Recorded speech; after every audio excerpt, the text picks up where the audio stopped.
श्री शिवाय नमस्तुभ्यम। हर हर महादेव। आप सभी लोगों को श्री कृष्ण जन्माष्टमी की बहुत बहुत शुभकामनाएं। देखिए 31 सालों के बाद में जन्माष्टमी के दिन वो सभी योग बन रहे हैं जो कि जन्माष्टमी के दिन बनने चाहिए। हर साल की जन्माष्टमी में कभी ऐसा होता था कि कभी रोहिणी नक्षत्र नहीं होता था, कभी कोई ग्रह सही जगह पर नहीं होता था, तो हमें ऐसे ही जन्माष्टमी बनानी पड़ती थी। परंतु इस बार की जो जन्माष्टमी है ना सारे के सारे योग सटीक समय पर बन रहे हैं। बहुत ही दुर्लभ ऐसे योग बनते हैं जन्माष्टमी के दिन जो कि इस साल बन रहे हैं। अगर आपकी कोई मनोकामना है, कोई विश है, काफी समय से पूरी हो ही नहीं रही है, तो मात्र आपको छोटा सा उपाय करना है। हरि हर महादेव वाला उपाय। श्री हरि विष्णु जी की कृपा साथ ही साथ महादेव जी की कृपा, दोनों की कृपा आपकी बरसेगी। जो मांगोगे वो सब कुछ मिलेगा। पूज्य गुरु जी की कथा से सुनकर के और समझ करके पूरे उपाय को बड़े ही विस्तार से बताऊंगा। परंतु उससे पहले आप सबसे छोटी सी गुजारिश करूंगा कि जो लोग पहली बार आए हैं जरूर सब्सक्राइब कीजिएगा और वीडियो को लाइक करके महादेव जी का कोई सा भी प्यारा नाम कमेंट बॉक्स में लिखना मत भूलिएगा। साथ ही साथ आज के दिन जय श्री कृष्णा जरूर लिखिएगा। इस पूरे वीडियो के अंदर हम लोग 4 महा उपाय के बारे में बात करेंगे जो कि आपकी अलग अलग मनोकामना पूर्ति के लिए सिद्ध होंगे। और साथ ही साथ सबसे अंतिम उपाय देखे बिना मत जाइएगा। बुधवार की अष्टमी बहुत कम देखने के लिए मिलती है, तो बुधवार का दिन भी है और अष्टमी भी है, तो उस वाले उपाय को जरूर कर लेना। सालों में बनती है ऐसी अष्टमी, आपकी कामनाएं सारी विश पूरी जरूर होंगी। सबसे पहले बात कर लेते हैं पहले वाले उपाय की तरफ। ठीक है, देखिए पहला वाला उपाय किन लोगों को करना है कि अगर उनकी कोई मनोकामना है जो काफी समय से पूरी नहीं हो रही है, तो गुरुदेव ने बोला था एक बार प्रैक्टिकल करके जरूर देखना।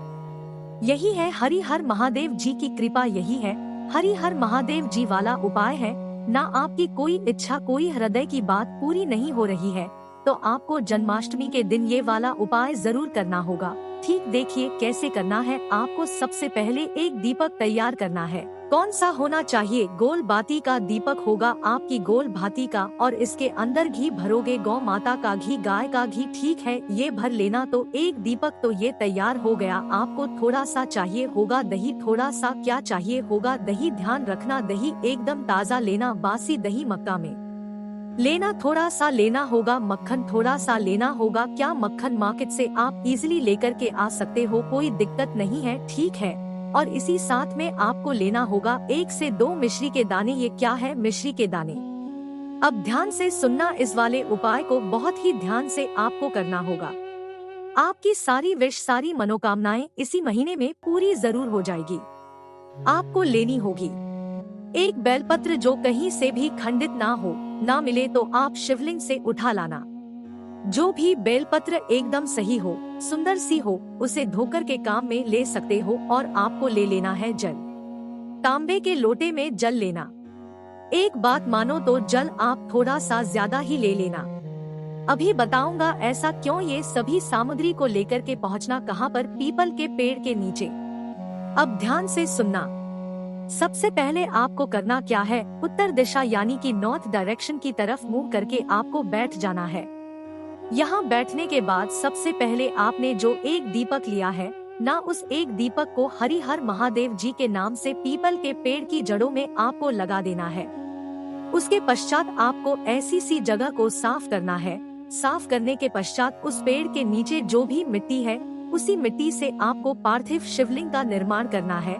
अगर आप पूरा का पूरा पार्थिव शिवलिंग का निर्माण ना कर पाओ तो गुरुदेव ने बोला कि मात्र आप लिंग का निर्माण कर लो। ये वाले लिंग का निर्माण ठीक केवल इस तरीके से लिंग बना लीजिए और उसका निर्माण कर लीजिए। निर्माण करने के पश्चात आपको जो भी दिया, बत्ती, धूप, बत्ती, अगर आप पूजन पाठ के लिए सामग्री लेकर के आए हो तो आप यहाँ पर पूजा पाठ कर लीजिए। आपको करते वक्त ध्यान से सुनिएगा। आपने जो एक बेलपत्र लिया है, इस एक बेलपत्र पर आपको जो बीच वाली पत्ती है, ये वाली पत्ती इस पर लगाना होगा। आपको दही है ना, चिकने हिस्से की तरफ इस पर क्या लगाओगे? दही लगाओगे अच्छे से। ठीक है ना, चिकने हिस्से की तरफ। और जो बाकी की दोनों पत्तियां हैं, इन दोनों पत्तियों पर आपको लगाना होगा मक्खन। केवल इतना सा दही और इतना सा मक्खन आपको चाहिए।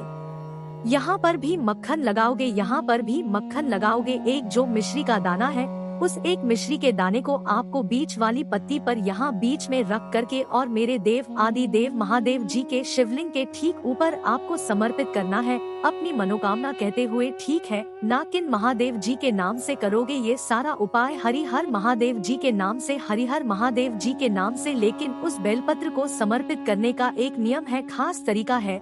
जिधर आपने दही और लगाया है, मिश्री का दाना रखा है, वो उल्टा करके आपको रखना है, यानी कि दही मिश्री जो है वो नीचे की तरफ हो, पत्ती का जो डंडी हो वो रहेगी जलाधारी के तरफ। ऐसे करके, यानी कि ये वाली अगर आप देखना चाहोगे तो ये वाली जो दिशा रहेगी ना, ये उत्तर दिशा रहेगी, जिधर की दिशा में डंडी रहेगी। हमेशा ये चीज ध्यान में रख लेना। इसी तरीके से आपको शिवलिंग का निर्माण करना है कि जलाधारी जो आप अगर बनाते हो तो ये उत्तर दिशा की तरफ होनी चाहिए जलाधारी। आप इधर की तरफ बैठोगे, ठीक है ना। इस तरीके से आपको यहाँ पर समर्पित करना है एक बेलपत्र, उसी के ऊपर अपना दाहिना हाथ रख करके और अपना नाम और गोत्र बोल करके हर महादेव जी का स्मरण करके अपनी मनोकामना कह देनी है। मनोकामना कह देने के पश्चात 5 से 10 मिनट वहाँ पर आपको महादेव जी का स्मरण करना है। और स्मरण कर देने के पश्चात जो आपने लोटा जल लेकर के आए हो ना, इतना जल जरूर लेकर के आना कि वहीं का वहीं आप इस पूरे लोटे जल को, थोड़ा सा मात्रा में जल को हरिहर महादेव जी के नाम से समर्पित कर देना, ठीक है ना। और इतना जल समर्पित करना कि वो वहाँ की वहीं पर क्या हो जाए, विसर्जन भी उसी का हो जाए। ध्यान रखना, जब भी आप इस तरीके से पार्थिव शिवलिंग का निर्माण करते हो ना, विसर्जन करना बहुत ज्यादा जरूरी है। जो व्यक्ति जन्माष्टमी के दिन इस हरिहर महादेव जी का उपाय कर लेता है ना, उसकी मनोकामना पूरी होने से कोई नहीं रोक सकता। पूज्य गुरु जी का इतना अचूक उपाय है। ये तो हो गया पहला उपाय। बात कर लेते हैं दूसरे वाले उपाय की तरफ। पति पत्नी के बीच में लड़ाई झगड़ा बहुत ज्यादा होता है, परिवार में क्लेश बहुत ज्यादा होता है। तो उन पति पत्नी के बीच में अगर प्रेम नहीं है या फिर लड़ाई झगड़ा भी नहीं होता है, फिर भी उन दोनों के बीच में अगर प्रेम नहीं बचा है ना, तो जन्माष्टमी के दिन इस उपाय को करना। आपको एक तुलसी के पत्ते का जोड़ा लेना होगा। तुलसी के पत्ते का जोड़ा आपको कैसे तोड़ना होगा, ध्यान से सुनिएगा। इस तरीके से आपको एक ऐसा जोड़ा लेना है जिसमें 2 तुलसी के पत्ते इस तरीके से लगे हुए हो।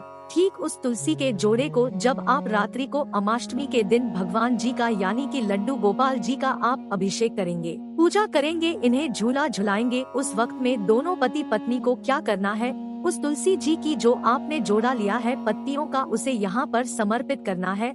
और समर्पित करने के पश्चात आप दोनों को एक साथ झूला झुलाना है। कान्हा जी को गुरुदेव ने बताया कि जो भी व्यक्ति जन्माष्टमी के दिन तुलसी के पत्ते का जोड़ा कान्हा जी को समर्पित करके दोनों पति पत्नी झूला झुला देते हैं, 7 बार जीवन में कभी प्रेम की कमी नहीं होगी। महाराज पूज्य गुरु जी का इतना अचूक उपाय है, ये जरूर कीजिएगा, ठीक है। अब बात कर लेते हैं तीसरे वाले उपाय की तरफ, जो कि आप सभी को करना है। आपके घर में सुख शांति समृद्धि, सुख शांति समृद्धि हमेशा बनी हुई रहेगी। परिवार का कोई भी व्यक्ति गलत रास्ते पर नहीं जाएगा और उस परिवार पर हमेशा मेरे ठाकुर जी, मेरे देव आदि देव महादेव जी की कृपा सदैव बरसती रहेगी। मैं इस वाले उपाय को पहले भी बता चुका हूँ, फिर से वापस एक बार बता रहा हूँ, ध्यान से सुनना। आपको लेनी होगी तरीके से तुलसी जी की सूखी हुई डंडी। इस सूखी हुई डंडी को आपको गौ माता के घी में, ध्यान रखना गाय का जो घी लोगे ना, उस गाय के घी में डुबोना और डुबोने के पश्चात एक मिट्टी के दीपक में इसी डंडी को आपको लगाना है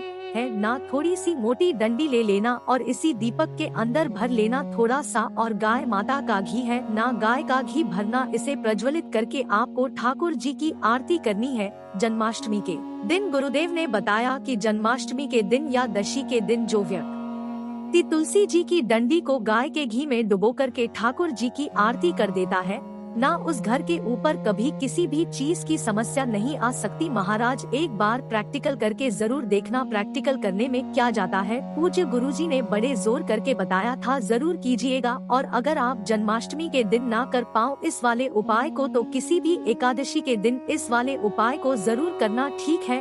अब बात कर लेते हैं सबसे आखिरी उपाय, जो कि चौथा उपाय, जिसके लिए मैंने आपको रोका था। देखिए बुधवार की तिथि पड़ रही है, बहुत कम बार ऐसा देखने के लिए मिलता है कि जिस दिन बुधवार की अष्टमी होती है और जब भी बुधवार की अष्टमी आ जाए, अगर आपको कोई बड़े से बड़ा रोग है, बड़ी से बड़ी बीमारी है, चाहे कितनी भी बड़ी बीमारी क्यों ना हो, मेरा देव आदि देव महादेव इसे खत्म जरूर करेगा। बुधवार की अष्टमी के दिन ही इस वाले उपाय को किया जाता है। ध्यान से सुनिएगा, आपको लेने होंगे इस तरीके से हरा मूंग है ना। अब हरा मूंग कितना लेना है?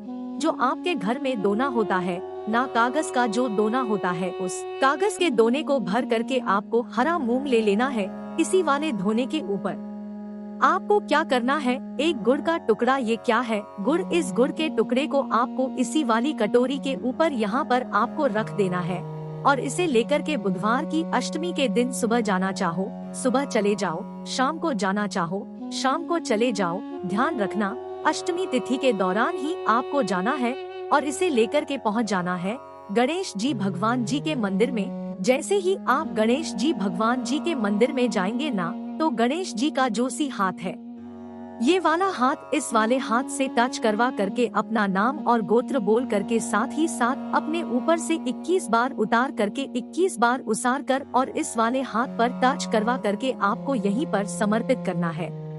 अब अगर आप किसी बीमार व्यक्ति के लिए आप कर रहे हो, अगर वो बीमार व्यक्ति नहीं कर सकता है, तो आपको क्या करना है, इसी तरीके से कटोरी के ऊपर आपको जो आपने हरा मूंग लिया है, गुड़ का टुकड़ा रखा हुआ है, उस बीमार व्यक्ति के ऊपर से 21 बार उसार कर उसका और गोत्र बोल करके है ना, गणेश जी के सीधे हाथ से टच करवा करके विश्वकर्मेश्वर महादेव के नाम से, विश्वकर्मेश्वर महादेव जी के नाम से जो व्यक्ति समर्पित कर देता है ना, उस बीमार व्यक्ति के बड़े से बड़े रोग, बड़ी से बड़ी बीमारियां खत्म होने लगती है। महाराज, ये वाला उपाय सिर्फ और सिर्फ बुधवार की अष्टमी के दिन ही किया जाता है, तो जरूर कीजिएगा। मैंने अपनी तरफ से अच्छा समझाने की पूरी कोशिश की। अगर वीडियो पसंद आया तो लाइक जरूर करना, साथ ही साथ सब्सक्राइब जरूर कीजिएगा। मैं मिलता हूँ आपसे अगले वीडियो में, तब तक के लिए श्री शिवाय नमस्तुभ्यम। हर हर महादेव।